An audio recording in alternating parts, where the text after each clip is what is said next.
Have you ever wondered how a simple sound like music, a voice, or even a whisper travels from your ears to your brain?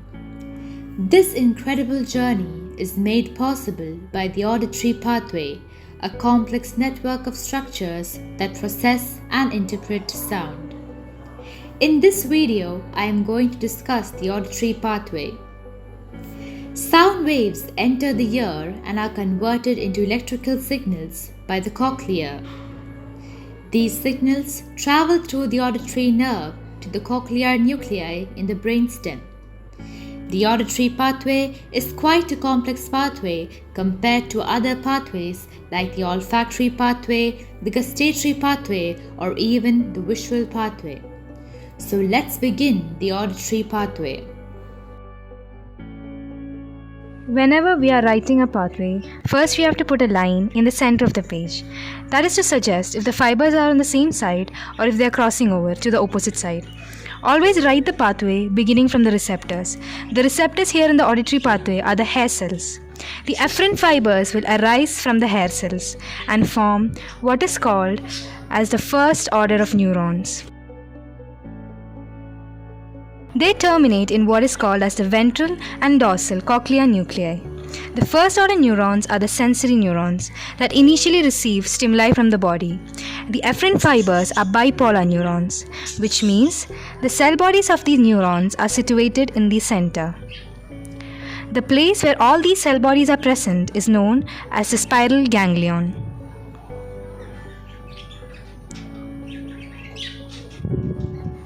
Remember that there is no termination occurring in the spiral ganglion. Therefore, spiral ganglion is the place where all the cell bodies of the first order neurons which arise from the hair cells terminate in the ventral and dorsal cochlear nuclei.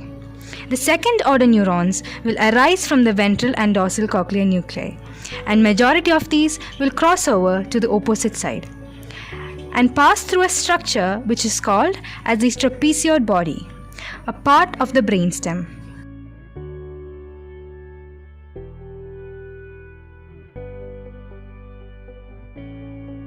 And terminate in the opposite side superior olivary nucleus. The second order neurons will relay the signal to the brainstem or the spinal cord.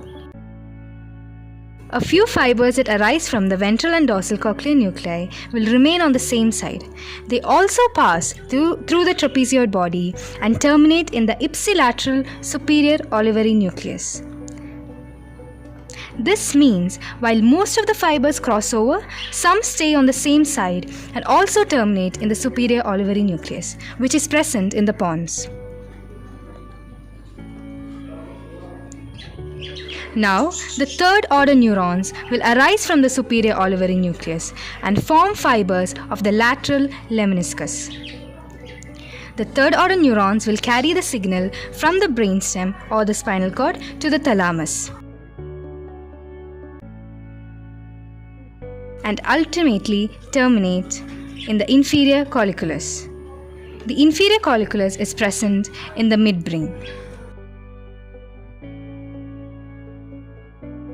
The fourth order neurons will arise from the inferior colliculus and ascend to terminate in the medial geniculate body.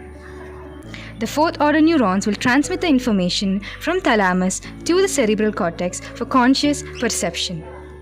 The medial geniculate body is one of the nuclei of the thalamus, which acts as a relay center for all the sensory information.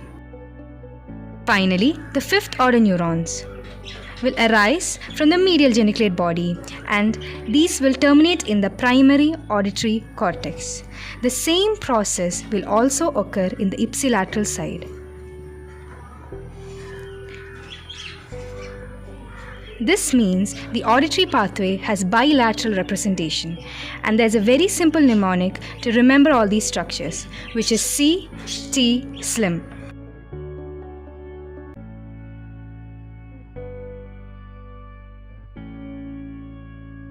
Where C stands for cochlear nucleus and T stands for the trapezoid body, S stands for superior olivary nucleus, L stands for lateral lemniscus, I stands for inferior colliculus, and M stands for medial geniculate body.